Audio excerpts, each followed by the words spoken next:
Hello, Dimanjo from Motorheads, and today something a bit more interesting. We are looking at 5 of the most obscure Porsche concepts that never made it to production.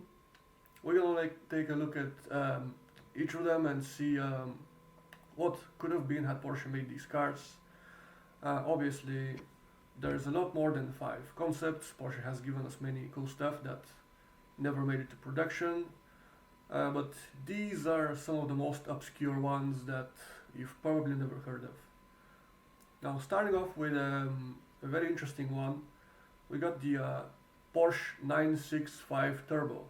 Now, this was developed back in 1984 when the 930 was still in production. So even back then, Porsche were considering the next step in the 911 Turbo lineup. And before we got the 964, they were actually considering something a lot closer to the 959, but obviously slotted under it in the Porsche lineup. And the 965 actually looks like a mashup between the 993's front and the 959's rear end. And the most interesting part about it is that initially it was meant to have the 959's flat 6 with a water-cooled head, but this was deemed too complex and it would have made the car too expensive. So the prototype actually had a Audi-derived water-cooled V8 engine, a 4.2 liter, I believe. This was not going to be the final version of the car. They were considering a number of different engines. This is how the V8 looks inside the engine bay. Quite a tight fit, I have to say. I mean, 911 engine bays are they're not very spacious. You probably know that.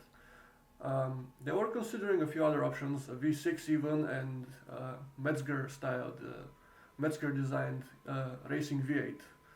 Obviously that never happened, and eventually we got the 964 Turbo still with an air-cooled flat 6.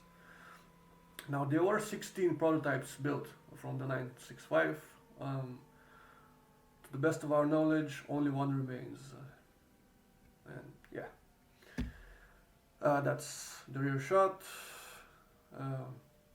It does look it looks like a 959. So moving on, the 989, yes. So Porsche has been experimenting with the four-door sedan since the 50s, but the earliest examples, they were not built for Porsche. They were actually built for Studebaker. There was the Porsche 530 and the Porsche 542. Now those were all prototypes, and Studebaker did not approve of them because they were looking for a bigger car. So those never happened. Now moving to the 80s, somewhere in the mid 80s, Porsche were developing a four-door sedan that was 911 inspired in terms of design. Front engine, obviously. It was to share a V8 engine with the 965. That also never happened. It was supposed to be 3.6 to 4.2 liters and develop 300 to 350 horsepower. Now this would have been probably the fastest sedan back then had they made it. Definitely faster than the Mercedes 500e, which was also built by Porsche. Problem with that car was that you can see the 911 resemblance there. The problem was the 989's fate was tied to the 928 sales, which dropped by the mid 80s. I mean, the car started out great, but sales were down a few years after. Kind of like the Taycan, actually. So we'll see what happens there. The Taycan might share the fate of the 928. We'll see. Still, though, the 989's head taillights, actually, sorry, they actually made it to the 996. So something from that car made it to production, at least.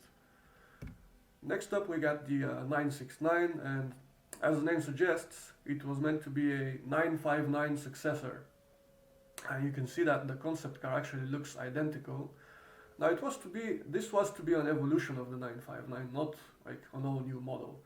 It was meant to carry over most of the tech found on the 959, the all-wheel drive. The engine was to be more powerful, so the 959S which was the more powerful one. That one developed 508 horsepower. So the 969 was supposed to make more. What's more interesting about this one is that it was meant to have a PDK transmission back in 1988. So the first PDK car was going to be from the 80s almost. We know that Porsche was using the Mercedes 5-speed G-tronic back then, not the sportiest gearbox, but yeah. Once again, financial issues forced Porsche to make some hard choices and kill the project.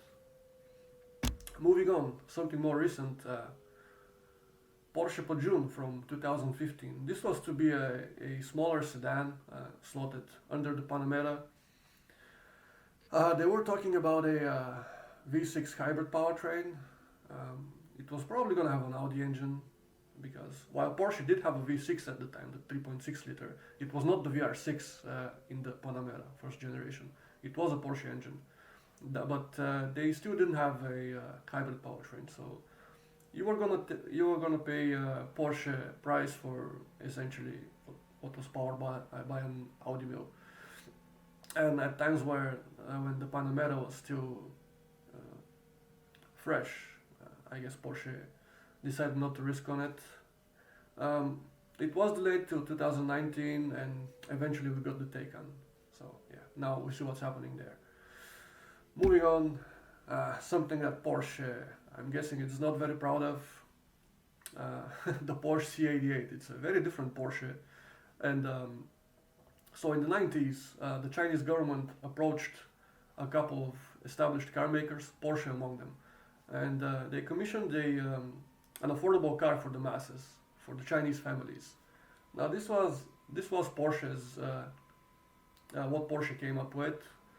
What ended up happening is the Chinese basically said thank you very much, and they actually copied the design, and that was it. And some say that the Chinese used elements from this design in some of their own cars. I don't know how true that is, but yeah, they tend to do that. So yeah, I actually saw this car in 2014. It's exhibited in the Stuttgart, in the Porsche Museum in Stuttgart. A very different Porsche indeed. No Porsche badging anywhere, surprise there. But yeah, so that was it. Some truly interesting concepts. Let us know what's your opinion, what's your take on these. Should Porsche have made these?